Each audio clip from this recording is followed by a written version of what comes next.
Привет! Решила записать влог, что впервые за год Маша заболела. Как мы лечились, как мы справлялись, потому что целая неделя у нас была борьба с кашлем, а точнее с его отсутствием. Какие симптомы у нас были, что беспокоило. Когда я записывала последнее видео, уже на видео было видно, что Маша немножечко покашливала. Но я как-то не обратила на это внимания, потому что у нее такое бывает, когда лезут зубы. Мы как-то не отслеживаем этот процесс, потому что у нее проходит все без симптомов, и просто иногда чаще слюновыделение, из-за этого бывает, что она кашляет. И поэтому я как-то не обратила на это внимания, она просто покашливала. До этого мы с ней гуляли и попали под дождь. Я вот думаю, что она именно в этот момент, я думаю, все-таки она подстыла, а не что-то подхватила, потому что никто у нас в семье не заболел. Ну, не знаю, потому что за год тоже мы с мужем болели, но Маша ни разу не болела у нас. Поэтому непонятная ситуация. У нас ребенок от нас не подхватывает, и мы не подхватываем от ребенка. Но я все-таки думаю, что она подстыла. У нас еще не было отопления, было достаточно прохладно. В квартире было 21 градус. Мы грели комнату обогревателем. На улице были перепады температуры. То было 22 градуса, то было 14. То есть как бы прям такой достаточно большой перепад температур. И, в принципе, не знаешь, как ребенка, да, как бы одевать. Я ее одеваю всегда как себя. Может быть, немножечко потеплее в плане там какого-то дополнительного слоя, как везде написано. Не хочу ее просто тоже перегревать, потому что смотрю, некоторые прям деток своих кутают. Но мы как бы все-таки стараюсь одевать ее как себя, чтобы понимать, комфортно на улице, либо нет. Если мне прохладно, то что я знаю, что ребенок замерз. Если мне тепло, значит, ей будет комфортно. Почему-то вот я считаю, что так как-то более верно, что ли. В субботу прошлую мы гуляли, вечером я ее покупала, мы легли спать, и я начинаю замечать, что она теплая. Не могу сказать, что она прям была горячая, но она достаточно такая теплая. 37,5 норма для деток до года. И вообще температуру до 38,2 я не сбиваю. Даже можно иногда до 38,5 до года, потому что у них температура тела и так достаточно высокая. Если ребенок себя комфортно чувствует, в хорошем расположении, там, настроении, то такую температуру я не сбиваю. Не учу делать так же, просто рассказываю свое мнение и как я делаю, как отношусь к этому ко всему. Получается, я замечаю, что она такая достаточно теплая. Я мерю температуру, у нее была температура 37,7. Ложимся с ней спать. Долго не могла ее уложить, но в принципе все как всегда. В итоге она уснула. И ночью я напугалась от того, что она проснулась и как будто начала захлебываться. Я очень сильно напугалась. Я понимаю, что мне нужно взять себя в руки. Я ее беру на руки, чтобы она была вертикальна. И немножко начинаю ее похлопывать, чтобы дать ей возможность откашляться. Она начинает кашлять, и я понимаю, что она не может как будто прокашляться. Я ее наклоняю вниз и начинаю немножечко как постукивать. И в итоге она еще, видать, от этого напугалась, что она не может вот прокашляться. И, конечно же, она начала плакать. В итоге она прокашлялась, все хорошо. Я позвонила мужу, он был на смене. Что делать? Типа, все нормально? Я говорю, да, все нормально. Она прокашлялась и как бы чувствовала на себя, как бы это нормально, все. Я держала ее на руках, дала ей попить. Она отказывалась пить, она отказывалась от груди, от воды, от всего отказывалась. Вот, потому что по ней было видно, что она тоже напугалась, она плакала. Я ее держала на руках, мы ходили по квартире, я не знала, что делать. Как бы, и тут я понимаю, что у нее начинает подниматься температура. Я меряю температуру 38,2. Я решаю, что я дам ей нурофен, потому что уснуть ей было проще. И ну, как бы температура растет. Я даю ей нурофен, отказывается пить, но через силу я по чуть-чуть ей даю нурофен. Поносила ее на руках, она успокоилась, и я успокоилась, потому что я тоже перепугалась. И мы легли спать, и я всю ночь за ней наблюдала. И, в принципе, она спала спокойно, ничего ее не беспокоило. Единственное, она была достаточно такая теплая, но не горячая. То есть, как бы вот, я как бы всю ночь следила за ней, потом под утро я уже уснула, мы проснулись, и я начала замечать, что она похрипывает. Я решаю, понаблюдаем, и на следующий день я вызову врача. Я подумала, что, возможно, у нее красное горло. Я поила ее ромашкой постоянно после еды, потом, чтобы какое-то время она ничего не пила и не ела. И периодически у нее немножко поднималась температура, и я давала ей нурофен. Чувствовала она себя нормально, соплей у нее не было. Единственное, у нее был кашель. Но кашель был каким? Кашель был непостоянным. У нее скапливалась, видать, мокрота. Не было у нее уже возможности терпеть. Она начинала это кашлять и похрипывала. Хотелось как бы покашлять за нее, но так как она ребенок, она не понимает, что нужно хорошо прокашляться. Я не знала, как ее прокашлять. Я начала читать в интернете, как это сделать. В итоге, если честно, ничего не помогало. Единственное, что помогало, что когда у нее поднималась, получается, температура, и я давала ей нурофен, после этого она очень хорошо кашляла. Я отказывалась от груди, от еды, она ничего не ела, и воду пила очень редко. Мы купили ей еще различных компотов, думали, что, возможно, будет что-то вкусное пить. Нет, она отказывалась. Было понятно, что ей доставляет что-то дискомфорт. Я почему-то думала, что болит горло, и поэтому она не пьет, не ест. Но грудь, конечно, она там по возможности, когда она хотела кушать, конечно, она кушала. Просто такого, что прямо она висела на груди, не было. Вот она все воскресенье кушала только грудь, пила по желанию своему, когда хотела. Вот. И 3 раза мы сбивали ей температуру. Последний раз перед сном я ей сбивала температуру, она была у нее 38,7. Это была самая большая температура. Мы дали ей нурофен, и буквально минут через 10-15 температура у нее пришла в норму. Она очень хорошо уснула, и мы проспали с ней всю ночь. Вообще она не капризничала, не просыпалась, все было хорошо. Утром у нее не было температуры, все было в норме. Я вызвала врача нашего, и чувствовала она себя очень хорошо, как будто и не болела. Единственное, что вот у нее скапливалась мокрота, она ее не откашливала.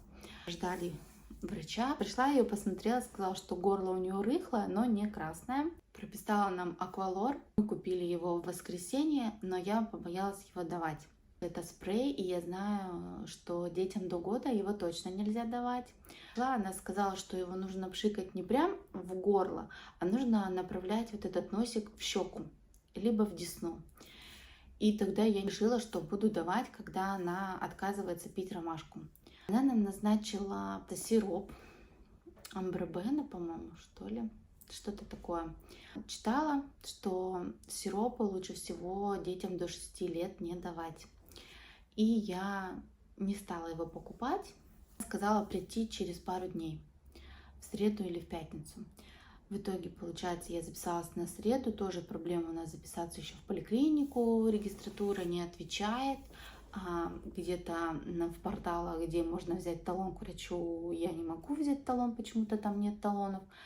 Вот, пришлось написать медсестре. У нас очень хорошая медсестра на участке. И врач у нас, в принципе, хороший, как бы меня все устраивает. В понедельник был врач, в среду мы должны прийти послушаться. В понедельник, кстати, когда она слушала, она не слышала сильно хрипов. Пили ромашку, аквамарис закапывать. Получается, утром и вечером я делала. Конечно, для нее все эти процедуры были болезненными, капризными, истеричными. Она не хотела ни пшикать вот этим аквалором. Во вторник мы продолжили тоже лечение. Нужно что-то делать, но я не хочу категорически давать ей сироп, потому что сироп нужно запивать большим количеством воды, и он разжижает мокроту, а получается, она все равно ее не может откашлять. Среда мы пришли и попали к другому врачу. Пока находились в больнице, Маша все это время не кашляла, и у нее скопилась мокрота, и она прям очень сильно хрипела. Мы попадаем к врачу, она нас слушает и говорит, что она хрипит как гармошка, и нужно делать ингаляции. А когда в понедельник к нам приходил наш врач, я у нее спрашивала, может нам типа ингаляции поделать, потому что у нас есть небулайзер. Она сказала, что нет, наш кашель, он не такой, при котором дышит небулайзером. Ну, мы такие думаем, ладно, как бы нет, так нет, потому что я слышала, что тоже можно не при каждом кашле дышать им. В итоге мы в среду приходим, и нам назначают препарат пульмикорд, по-моему, вот, если я не ошибаюсь. Конечно же, никому не советую ничего покупать, только с рекомендацией врача. Вот, поэтому я просто рассказываю нашу историю. Я бы не стала бы ничего давать своему ребенку без рекомендации рецепта врача. Вот, нам выписывают рецепт и говорят, куда поехать с этим рецептом, чтобы нам выдали бесплатное лекарство. Оказывается, детям, по-моему, до 3 лет выдают лекарства бесплатно у нас. Вечером муж поехал, взял это лекарство, и мы начали дышать с четверга. Еще записалась в пятницу на прием на утро, чтобы нас опять послушали, потому что, как нам сказали, когда ребенок маленький, все может развиваться просто мгновенно, и лучше всего слушать. Ну и я сама понимаю, что лучше быть под наблюдением врача, потому что я боялась, что вдруг это как-то все перерастет в какую-нибудь пневмонию, потому что прям очень сильно у нее скапливалась мокрота. То есть чувствовала она себя очень хорошо. Она вела себя как вообще с понедельника, получается, вообще по ней не было видно, что как будто она болеет. Скажу, что мы все это время с понедельника гуляли, потому что у нее не было температуры, и при кашле все-таки свежий воздух – это и есть этап лечения, свежий воздух и обильное питье. Квартиру проветрить, понятное дело, что пыталась проветрить, но все равно сильно ее не проветришь, плюс нам еще дали отопление, стало достаточно душно в квартире, влажность у нас хорошая, но все равно воздуха свежего нет, и мы выходили на улицу, гуляли. Плюс нам еще в понедельник, когда приходила врач, она нам сказала делать массаж, чтобы отходила мокрота, но с Машей это очень тяжело. Там нужно было на фитболе это делать. Маша боится у нас фитбола, и поэтому не очень удачно получалось. Я ее просто, конечно, ложила, делала ей массаж, растирала ее, похлопывала. Все это дело, но лежа на диване, то есть какого-то ритма, как нам потом объяснили, что нужно, чтобы она прям была такая в энергии, в ритме, ее нужно было разминать, и тогда кашель бы, мокрота бы выходила, и она бы кашляла. То у нас этого не получилось. Потом нам еще посоветовали, что давить ей на начало языка, как рвотный рефлекс у них появляется, и она как бы откашляет. С нами это тоже не работало. Я и пальцем ложку, так она вообще не разрешала в рот себе запихивать. Ну и она, если честно, не помогала это откашлять. Прям вообще было очень сложно заставить ее откашлять. Причем до того, как она заболела, мы, например, кашляли, и она повторяла. А тут, когда она болеет, мы кашляем, а она не повторяет. Но дышала, молодец, без истерик. Она сидела, я включала ей мультики, правда, и она как бы дышала. В пятницу утром мы пришли на прием, попадаем опять к новому врачу, и нам говорят о том, что у нас кашель, но это не бронхит, это не пневмония, просто вот она в связи с возрастом не может вот эту вот мокроту вывести. Ну и все то же самое делаем, дышим. Сегодня у нас понедельник, завтра вторник, и мы записаны на прием. На данный момент у Маши прошел кашель. Со вчерашнего дня прям стало заметно лучше, она перестала хрипеть, у нее перестала так сильно скапливаться мокрота. Температуры у нее всю неделю не было, все, вот в воскресенье только у нее была температура, Маша начала очень хорошо относиться к тому, когда ей аквалор запшикивает, она прям с радостью открывает рот, да, и очень хорошо на это реагирует. Она стала сама дышать, ей говоришь, давай дышать, она прям сама подходила, маску такая одевала себе, вот, то есть как бы молодец в этом плане, сидела, смотрела мультики, дышала. Последний день только вот сегодня она что-то хандрила, махала руками и немножко пролила состав, но чуть-чуть подышала. У нее из-за того, что она, видать, стала дышать, у нее начали бежать сопли, и сопли эти стали как клейстер. Почему-то я вот именно думаю, что это из-за того, что она дышит, вот это все как будто у нее выходит. А почему-то мне кажется, что это как-то зависит от этого. В течение дня у нее как-то нет соплей, а вот именно вечером. Мы гуляли все эти дни, но единственное, что я не делала, я ее не купала. Я ее не купала почти все эти дни, только вот последние 2 дня мы ее купаем, когда дали отопление в квартире. Не хотела сильно распаривать, в квартире холодно, и вот такие перепады температуры, я считаю, что были нам не нужны. Гулять гуляли, а купаться мы не купались. Ну, я так ее мыла, а там полчаса, как она обычно там играет в игрушках, такого не было. От чего это, непонятно, но я вижу, что результат есть. На сегодняшний день у нее вообще нету кашля. Если вчера еще чуть-чуть у нее один раз у нее скопилась мокрота, то там и то не так вообще сильно, как было до этого, потому что до этого было прям страшно. У нее прям такие прям бурлящие, там прям чувствовала, что у нее там вот это все скопилось. Вчера уже такого не было, а сегодня вообще все прекрасно. Надеюсь, что завтра нам скажут, что у нас все хорошо, и мы со спокойной душой можем лететь в Питер. Завтра, наверное, я запишу то, что нам скажут в поликлинике, и закончу это видео. На данный момент вот мы пока избавились от кашля, мокрота нас больше не беспокоит, и это прекрасно. Сходили мы сегодня в поликлинику с утра, сейчас гуляем. Нас послушали, посмотрели горло, сказали, что все хорошо, мы здоровы, вот, поэтому можем ехать со спокойной душой в Питер, точнее лететь. У Маши такой период, она 2-й день просто хочет, чтобы я ее носила на руках.